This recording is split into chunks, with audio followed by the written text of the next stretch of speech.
Hey, MG Hockey community, welcome back and thanks for viewing our 4th episode of Silver Eagle Snapshots. Again, I'm Sean Glynn. I've been with the program the past 5 seasons. Our goal with this series is to provide some hockey content as well as revisit some historic moments in MG hockey history. Let me take a minute to introduce the coaching staff that's with us tonight, and then we'll get to our featured guest. With us tonight is assistant coach Ron Hull. Coach Hull joined us for the first season last year, had a role on JV and varsity, and did a great job with our off-ice strength program and conditioning program. Ron, you want to say hi? How you doing, everyone? Bryan, good to see you. Also with us is head coach Kinsler.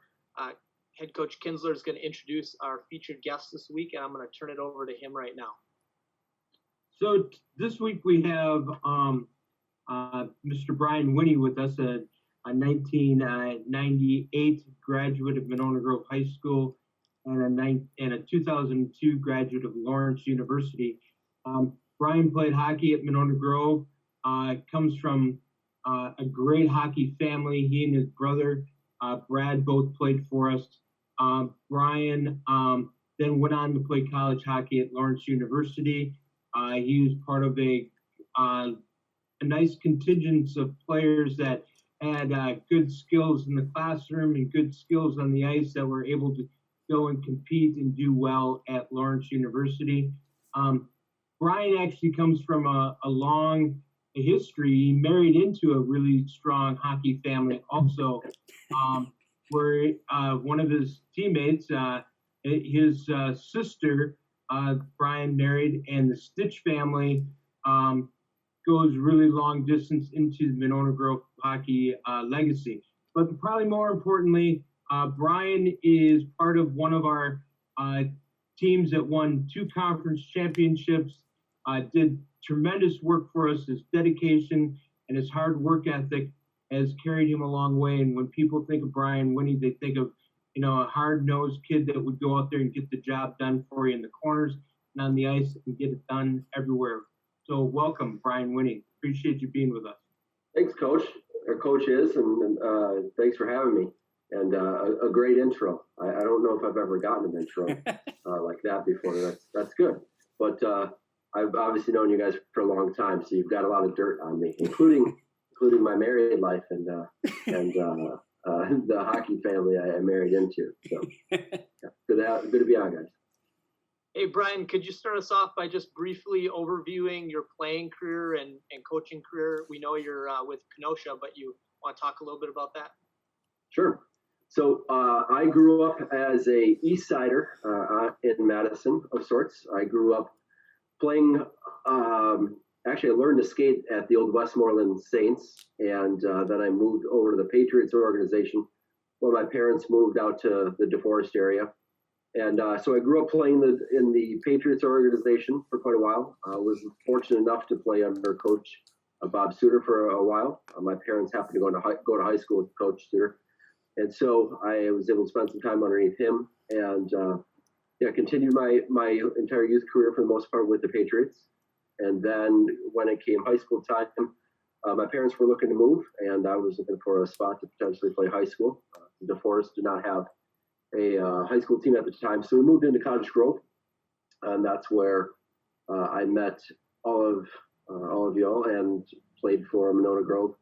I was actually thinking back this the other day. I think I played 3 years of high school hockey. I don't think I played my freshman year. I don't remember.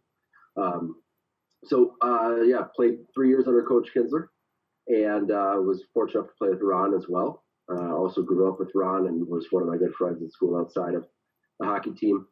And then after playing 3 years at MG, I was again fortunate enough to go play Division III college hockey at Lawrence University up in Appleton, Wisconsin.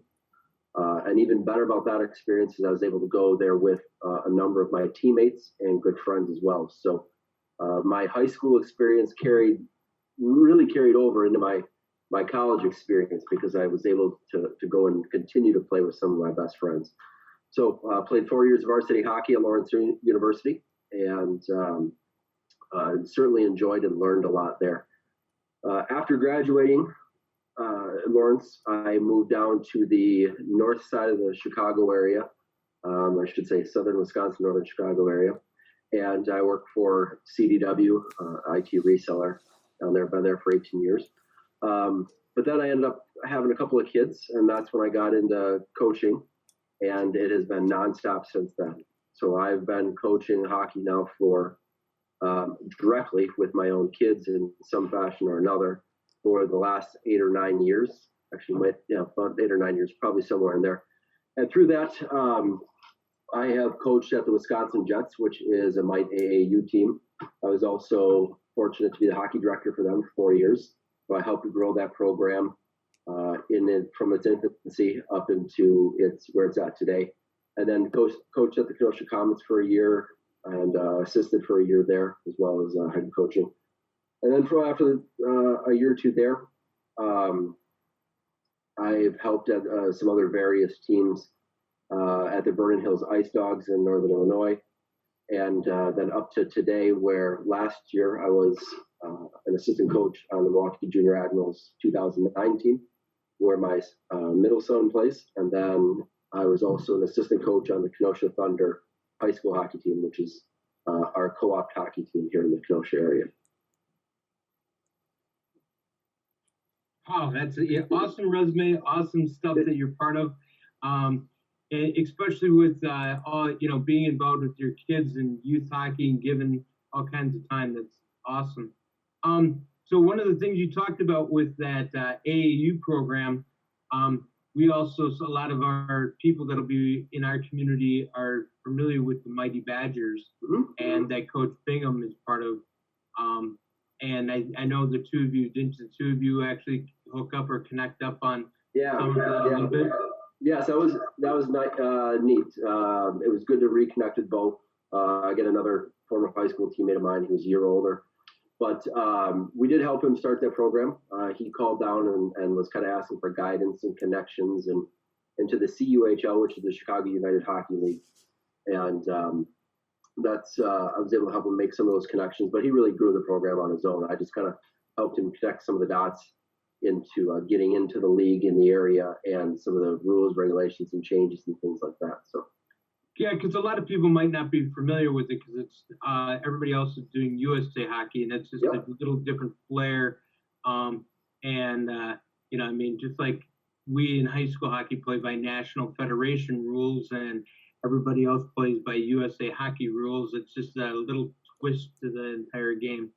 Right. Coming back to that, one of the questions that always comes about, and you're actually involved with youth and et cetera, is you might get the question about what players are better today, or are they better back when you played? Because you played on some pretty high-powered Monona Grove teams. In fact, Sean Glynn, that's the coach here, was one of the guys sitting behind the glass as a little guy watching us play in a sectional championship game against Beloit Memorial.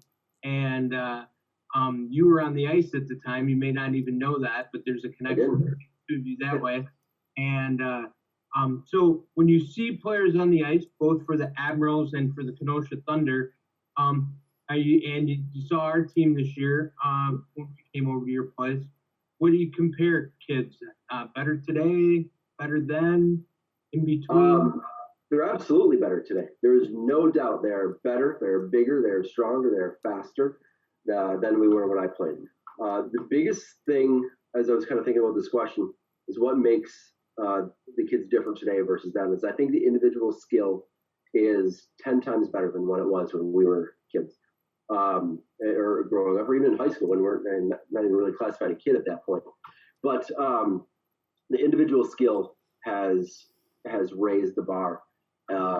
We can attribute that to, especially in our area, having the access to the Chicago Blackhawks with Patrick Kane, who's got hands of pure gold in a sense, as well as simple things like YouTube, Instagram, where these kids are watching these videos and mimicking these trick shots or these moves and whatever it might be. That's definitely been something that has been raised since we played. I don't remember many guys running down the ice, toe dragging two guys and kind of sidestepping and doing this fancy stuff. I mean, we were when we were there, Coach, we were a blue collar, hard hat kind of working team, and we still see that today, but there's a lot more individual skill that I see that's different between when we played. Sure. So like getting to that, how much, I love Monona Grove, and I know you there's a place in your heart for Monona Grove. When you played for Monona Grove, was there like a game time experience or like some sort of situation or a game that you go back and think about, or that really, carries high regard? I mean, I guess if you're asking for an individual game or experience or things like that, there's a couple that stand out. I do still go back and think of our practices and driving to practice at the arena and getting dressed, right after school and whatnot. But the couple games in particular that stand out would be, I guess, really the one game. I guess it's the same game as I think about it. But that would be the last game I played, and that was our what was it, a sectional final or something against Sun Prairie. Yeah. And we were kings of the state arguably our senior year. We were undefeated going into that game. I think we were like 21-0-1. I think we tied Fondy, Coach. I think it was a Fondy area team. I don't know if it was Springs or who, but we were the talk of the town. We're all over the papers and things like that.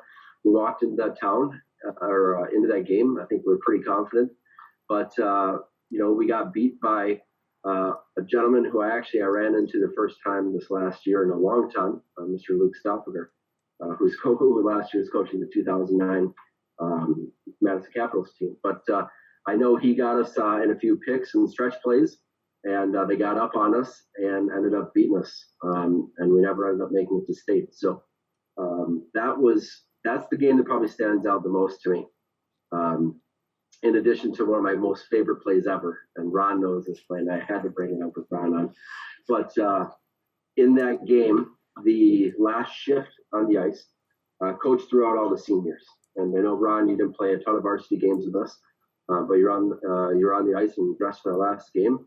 And I don't remember if I was supposed to take the face off or if someone else was, but I know we're up there, and I told you, I said, yeah, go ahead and take it, Ron. And I said, just make sure that center doesn't get off the puck. It might have been slightly different, more vulgar words, but all I remember is lining up. I was probably on the right wing. Probably had Stu Manning on 1B, Dan Stitch on the other D, Jamie Anderson maybe on left wing. And that puck dropped, and that center, I don't think he had any idea what was coming for him, because Ron absolutely dropped the guy and just dropped him straight on his back off the face-off.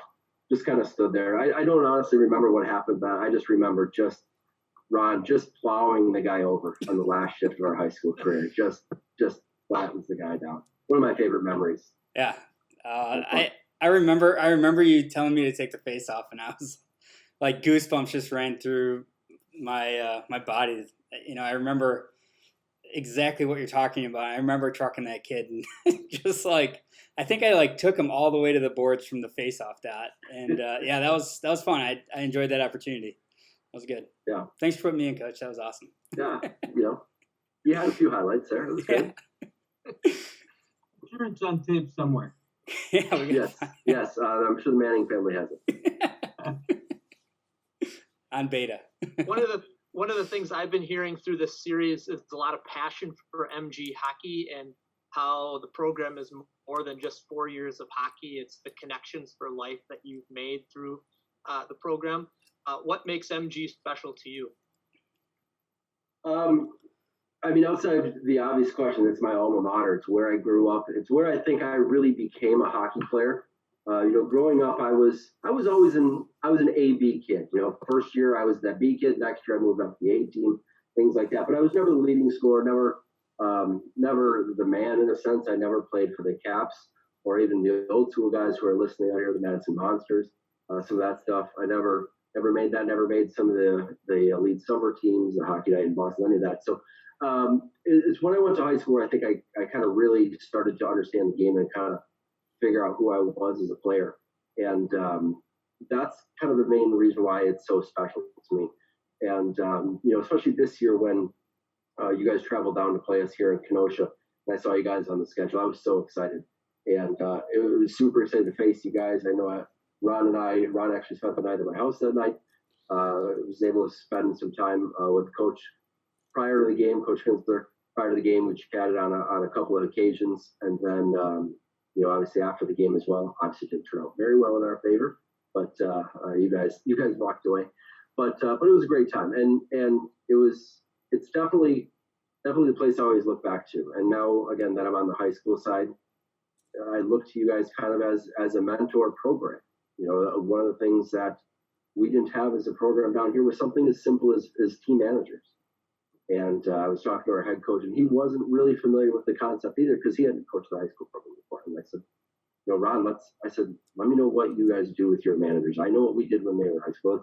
Let's talk about what they do and how they help the program and support and help the game flow and keep the practice there and just kind of all this stuff together. So a lot of things that we're doing down here, I'm modeling after what we did or what you guys are doing back in Monona. Thanks for the respect. That's great. It's nice to see that you're giving back to the programs, giving back to the game of hockey, because you definitely gained a lot from the game itself. Curious, since your whole life is a tapestry of hockey, you have all kinds of hockey embedded in your soul. In your, we alluded to in the beginning about marrying into a hockey family at the same time. I'm curious, so what leadership assets do you believe you gained in your life as being part of MG Hockey? Because did you carry a C in soccer, and did you carry a C in hockey at all?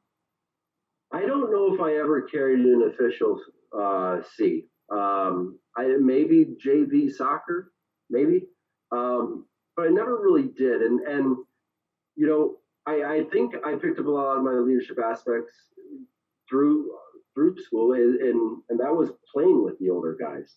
I saw what they did. I saw how they led by example. And we talked about the older guys that we kind of played with, the Brad Mannings and those guys who kind of led the charge, and the Chris Hendersons and Jerry Appletons, those guys who were there that showed us what it was really about and what the Eagle meant to us, and just kind of picking up on that and then passing that down as you went through the system. And that's something that I think kind of comes with maturing and getting into that high school program, is you kind of learn that stuff. You learn that hierarchy of a sort. So you learn how to respect your older peers. There's one thing then where it's, you respect your parents and your elders and things like that. That's one thing. But learning how to respect and follow the leader in a sense from someone who's 2-3 years older than you is not something that you typically experience in youth hockey. That you're in 2-year increments in those youth programs, and you can make it 1 year that person is there, and then they're gone, and then you're the leader, right? And then that you might maybe move from peewees to bantams, then it flip flops. Now you're the kid again, and you're the older kid in that second year. But by having that 4-year group together, whether it be all on varsity or varsity and JV, because those two tend to hang out together all the time, you really learn and see that, and you see how the people respect the program and act and work. So that's probably the biggest thing is learning that work ethic. Awesome. That's really great stuff. It's nice to see that you were able to recognize it today of, not having to have that C and still be part of the program and still carry on that role and leadership role as a player and as a dad and coach today. It's good stuff. Yeah. I will say one thing about that room, with the guys in my class and with Bryan in there, everyone, juniors and seniors and we might have had a sophomore or whatever in the varsity locker room, maybe a freshman. The senior class, they were all, they all wore that C, and the juniors, helped with that A. That was a really special room, and I think a lot of us got a lot of leadership experience out of that, 1 or 2 years when we were upperclassmen.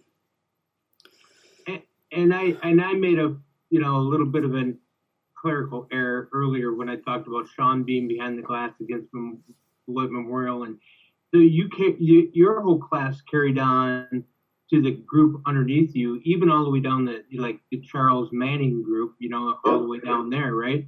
And I think that just you guys held the rug really well, and you didn't pull it out from underneath any of those kids, and that just carried on. And to lose to 2 state champions, Sun Prairie that year, and then the next year we lost to Beloit Memorial, who was the eventual state champion the next year. It was said a lot to our program. I know everybody wants to finish first, but we are pretty. You guys made the place successful, so it was really good stuff. Yeah, it was fun. It was a lot of fun. One of the biggest things that I've found in just the hockey community in general, and MG was kind of my core, is that since I've been an adult in a sense and coaching, the hockey community has gotten really small, and the fact that guys that I grew up playing with or against are running the majority of the programs, especially in if I call it Southern Wisconsin and Eastern Wisconsin. I've got guys, between Joe Marshall out in Verona and Larry Clemens in the Oregon program. Bingham's running the Mighty Badgers stuff. Finkler was at Sun Prairie for a while. I played against him in college. Ryan Blick, a college teammate, he's up in Fond du Lac. There's guys in Milwaukee coaching at Ozaki. Stu Manning, John Burton, all guys that I played with that are running and leading these programs. And it's and obviously Ron, my age now, back coaching hockey again. It's awesome. It's awesome seeing these guys and trying to find stuff. And it's really cool to have those connections at this point in my life, to where I can pick up and say, oh, well, take, for example, Coach, look at last year when we took over the high school program, it wasn't until late July, August. We had 9 games scheduled. So the first thing that my head coach and I did is we started calling our friends. We started getting games against guys that we knew would work with us and were really great. You guys helped me out. Chris Finkler was really influential in terms of helping us out on the Sun Prairie program. Clemens gave us a game, things like that. So it was cool and it was great. And we all kind of lean on each other for other things. And it's almost a brotherhood at this point in this age in our lives. Yeah. Sure. So you got hockey all the time. You're going up north to the Ads. You're going down south. I've been to a couple of your kids' games. Got to see, hang out with my goddaughter, your daughter, for a while. That was great. How do you balance the intense amount of hockey that you do, and then your downtime as well? I know you guys are really, into, taking time as a family and just getting away. How do you guys balance that? Sure. So, number one, it sure helps having a wife that kind of grew up in the rink as well. She obviously grew up with her brother Dan, traveling around the rinks. And then her and I have been together since college. So she's seen me play, and she saw a little bit in high school as well. But so she knows kind of who I am. So she kind of knew what she was getting into.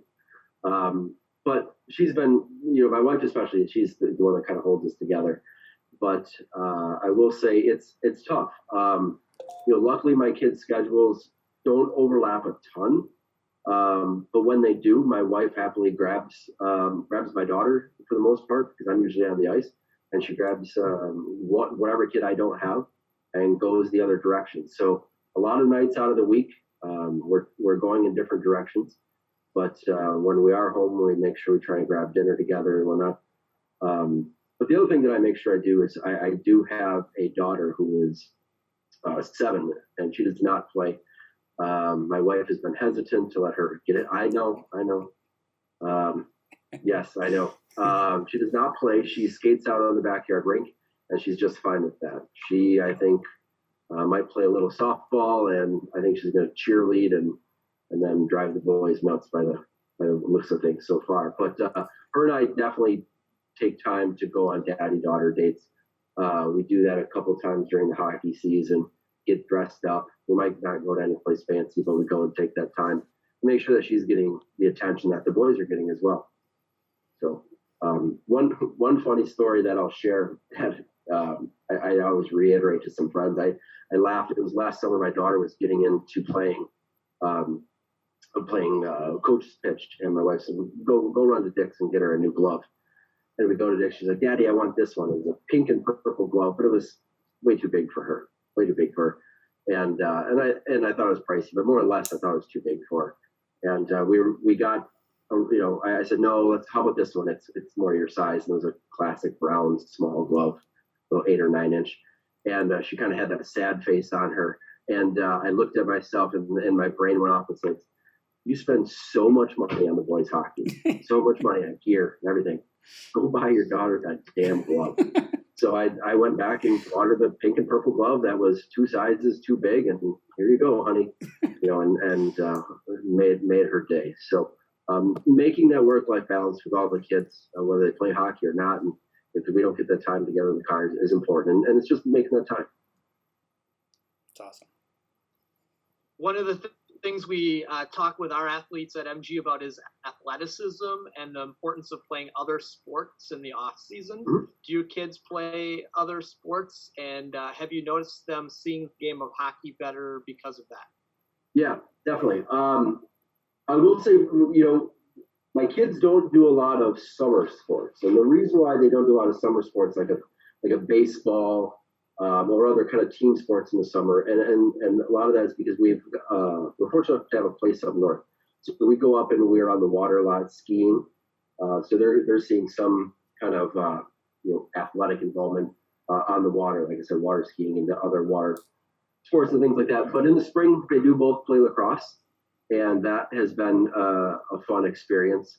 I never had lacrosse growing up. We didn't really have it by us. I know it's likely in the Madison area as it is out by us now, and it's getting pretty big. But we didn't have it growing up. But other than that, my kids have tried all the sports around, and it's a lot of fun. I would say lacrosse is funny. My son, who's a goalie, has played goalie a long time. I said, yeah, you can play lacrosse, but there's one rule when you play lacrosse. He said, you're just not playing goalie. I don't care what you do, you're just not playing goalie. You stand in the net enough, go out, score some goals, knock a guy down, run around, go fast, get out there, go do something different. So, things like that I'm encouraging my own kids to do. I encourage the same to other kids. Our high school kids, when we had our exit meetings, I asked every single one of them, I said, are you doing any spring sports? Are you doing any summer sports? You should look into it. A lot of them were like, no. I said, well, here, there's a club lacrosse program. Here, check this out. Try it out. It's a couple $100. It's relatively cheap compared to the things, but get out and try it and keep things moving and do the other sports. Absolutely. In fact, I had another kid who was looking at going to potentially skate AAA, and his dad's like, oh, he does hockey. That's all he wants to do, this and that. And the dad is an ex-football coach. He's like, what do you think about extra sports? I said, absolutely. I said, you should. And I told the kid straight in his face. I said, you should go try something else. I know your dad was a football coach. I said, go play football in the fall. You can play football and hockey at the same time. You might miss a practice for one or the other here and there, but go try. Well, only runs till beginning of October typically for the youth guys, so go do it. Who knows? You may have alluded to a little bit. What sports did you play when you were in high school, and other than hockey, that helped benefit you? Because you had a good skill set, and your work ethic carried a lot of your ability all the way through too. But what other sports did you play when you grew up? Primarily soccer was my secondary sport. I played a little bit of baseball, but I kind of stopped at that kind of Babe Ruth age. I don't even know what age that is. I just remember I didn't play Babe Ruth. But mostly soccer. I played soccer all through high school, and for some reason, I don't know who talked me into it, but I played tennis for a spring. I was number 4 JV doubles, and there was nothing lower than that on the team. So I was not very good, but I had a lot of fun. And again, I was playing with my friends, and it was a good time. But soccer was my primary secondary sport. So do you think you, by playing those other sports, even playing number 4 doubles on the JV team, did you develop any competitiveness that you carried over to other sports then? Absolutely. I mean, if you take a look at hockey and soccer, the concept is exactly the same. You just have more people on the soccer field. So the concept, whether you're isolating defenders or just advancing the ball / puck, the concept's the same. When you've got the same concept and then you start to apply principles of hockey or soccer, one or the other, it only makes you better. And by having that multi-sport with the same concept, you're developing other muscles, you're developing better agility, better endurance, things like that.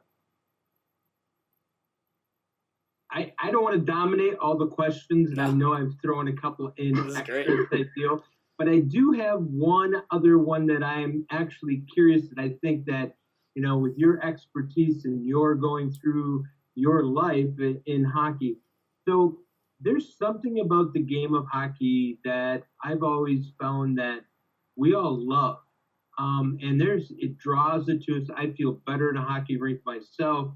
I could have, a bad day at school and all of a sudden I walk in the rink and all is well, right? What is it? I mean, your parents weren't hockey players, but they fell in love with Bob Suter and that group when they were at the Madison East. Seriously, I remember talking to your dad at length about it, type deal, right? And, and you married a hockey family with the Stitches. I mean, your mother-in-law is one of probably the most phenomenal women I've ever met that helped put our entire fundraising program that we still run today. She actually helped dot the I's, cross the T's that made it so successful. But what is it about hockey and the community of hockey, do you think, that makes it such a special bonding thing and we always draw to it? It's a good question. I think I didn't prepare for this question, Coach. I think that it's because the hockey community is small, right? It's small. The teams numbers wise, in terms of what's on a team, is traditionally small. The biggest teams, I mean, outside of like the high school teams, things like that, you're usually 15 to 17 max with a couple of goalies. So you're with that group and you're spending a long time with them. I mean, the hockey season relative to other seasons is a month or two longer. I mean, we're starting hockey down by me especially skating in some of the Chicago leagues. That stuff is starting, Labor Day, and we're going to March 1st-ish, give or take a couple of days. And that's 6 months. And that's half your year you're spending with the same, 15 families and things like that you're growing with, and you get to know them, you get to know them intimately, you know their kids. And then when you compound that with, playing with other kids that you played with year after year after year, like your best friends, just like my best friends today, whether it be ones that live by me or don't live by me, they're all hockey families in some form or another. You tend to look and see the same thing. And so when I go into the ring, kind of like what you're saying, I'm going home in a sense. I mean, I think when one of my sons got on the ice this summer for the first time after all this quarantine stuff, my wife asked me, where the heck have I been? Why have you been gone so long? Well, it's because I got to the rink and I spent an hour and a half extra talking to everyone because I was so excited because I hadn't seen anyone in so long. I was like, oh, hey, how are you? This, that, and picking up on all those old jokes from last season or it was only 3 months ago, right? It's my family, and because you spend so much of that time with them. So it's a smaller community, in my opinion, than most other sports, even though it's a national and fast growing sport as is. I think you hit the nail on the head when you said community. Yeah. And that's one of the things that we're trying to, with that word, that's what we're trying to build in Kenosha. We're in a unique geographical spot by us where personally right now, I'm 1 mile over the Illinois border. And there's so many options down here for kids to play. I know. No, I'm on the Wisconsin side. I'm in Pleasant Prairie. There's so many options for kids down here that the community here, the hockey community here in Kenosha in particular, is not as good as what it is in Madison or where we were. And that's because, like I said, there's Wisconsin kids going to Illinois, there's Illinois kids coming to Wisconsin, and then maybe come the high school time, do they split up and play their high school stuff? I mean, you've got Wisconsin on this side of the border, 1 mile here, where we play 24 games in a year. in a high school season, and that's it, unless you make like a wheel team or some other front and back team. You go down to Illinois, those high school teams are playing 60 games a year. In addition to that, they're allowed to double roster on a youth team still, or a club team, excuse me. So, we tend to lose a lot of those players down there because they're all about games. I got to get this. And it's like, well, you're missing out on the community aspect. So it's a culture that we're trying to instill and change down by us. And it's not a fast process, but it's something that's missing down here that we're trying to really bring back and hopefully grow the hockey community, because there's a lot of players down by us. There's just not a lot of players playing by us. Yeah. Spot on. Good for you. It's awesome. Yeah. Well, we go back a long ways, and both you and I weren't really that, we weren't like the Stews and the Grants of the academic world and stuff like that, but you have really excelled professionally. And what do you think? Do you think hockey or Monona Grove hockey? I want to always go back to Monona Grove hockey, but do you think what we learned, playing with the group of guys that we did and having that community and that time together and stuff, do you think that helped at all? Like to help you as a professional and with your connections and things like that? Yeah, for sure. I mean, there's a lot of us that are still in connection today or in contact. And as I mentioned before, those friends of mine, I'm still leveraging even in the professional world, and that's nothing hockey related. So I'm going to leverage those resources just on the business side of things.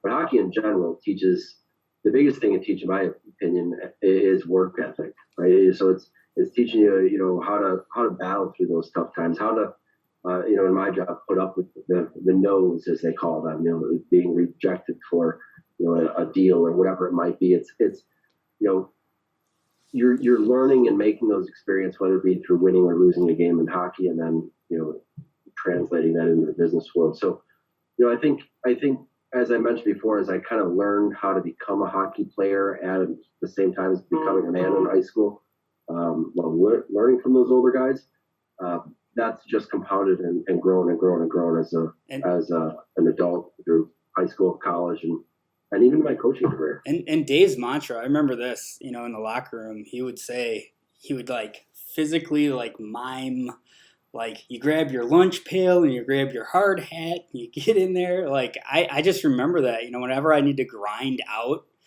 like work or anything, and I think that helped me as well at the school that I went to. I just would go back to like the things that we learned from that locker room. Like we need to work harder than the next guy. Like we have to.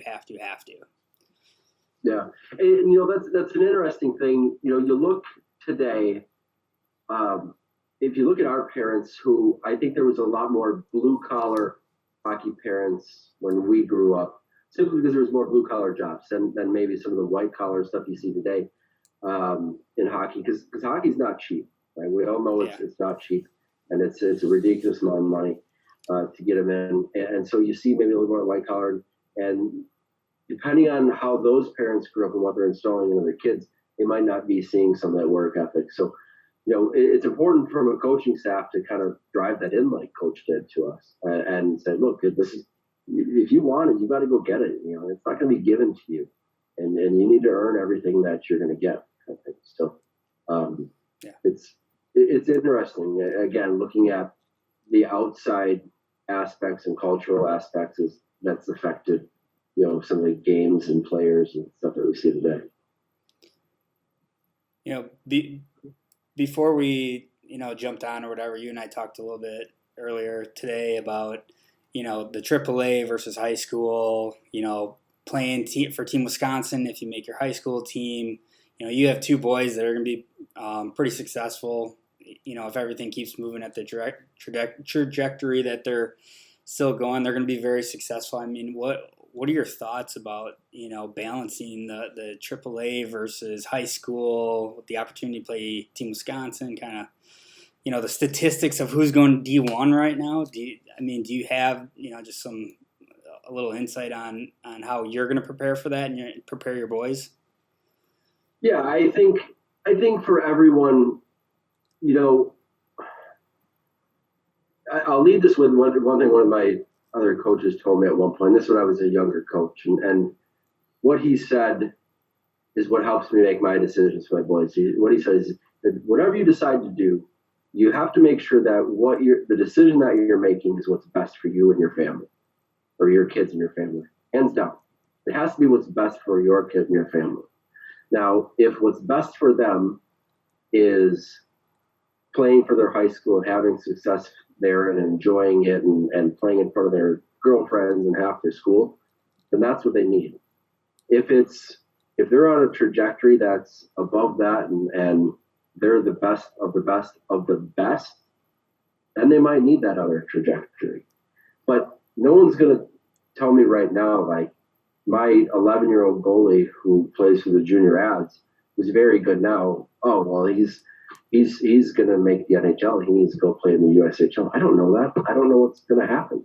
He got an early start on goalie, and he's been ahead of people for a while. And he's been successful enough to be able to play at that level, at a youth level.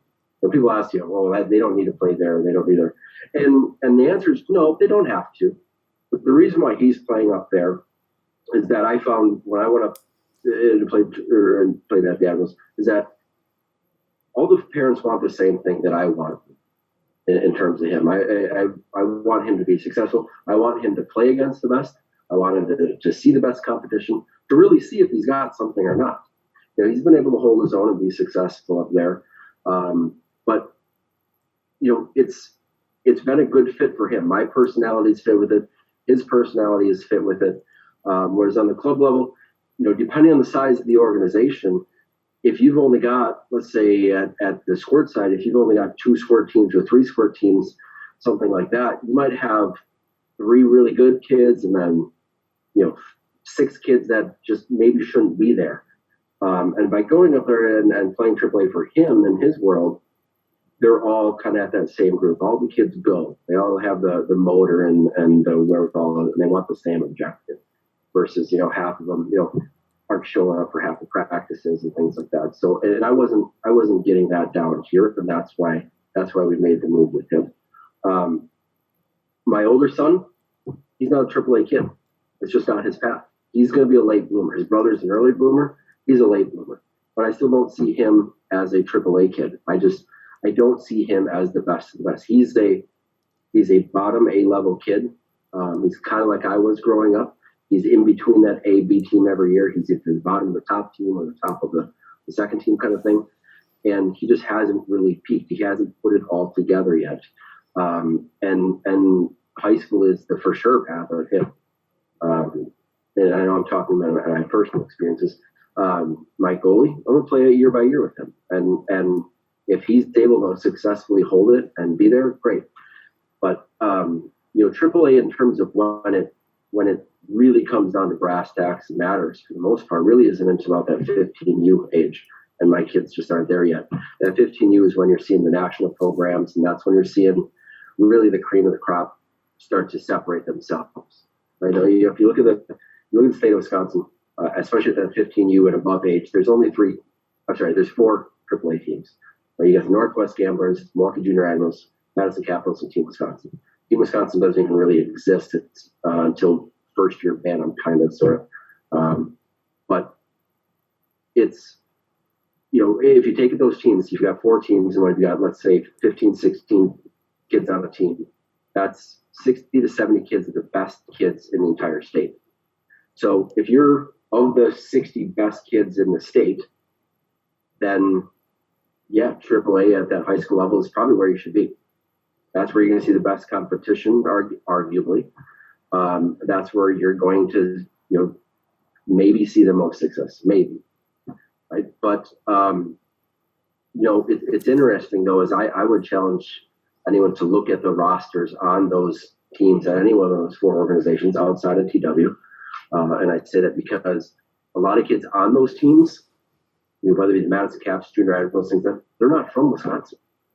There's kids on a lot of those teams that are from Minnesota, Michigan, Illinois, Iowa, So now out of those 70 spots, you take T-Dub out of there because that's obviously all Wisconsin kids. Now we're down to what, 40, let's call it 45, 50 kids. Now if you're in the best 50, and let's call it a third of those spots are taken by someone out of state. So now you've only got the 15, 16 best T-Dub kids, plus maybe the 30 best Wisconsin kids in there. And so now your numbers are dwindling. And if you're not in that, that's okay. There's just different paths depending on what you're trying to do. And then that's where a lot of parents don't kind of understand that they think they need to go to AAA to make the next step.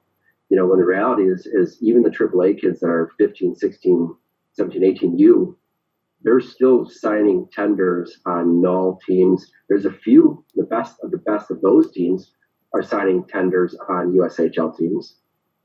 But that's a few. Right? So that pyramid keeps getting smaller as you go up.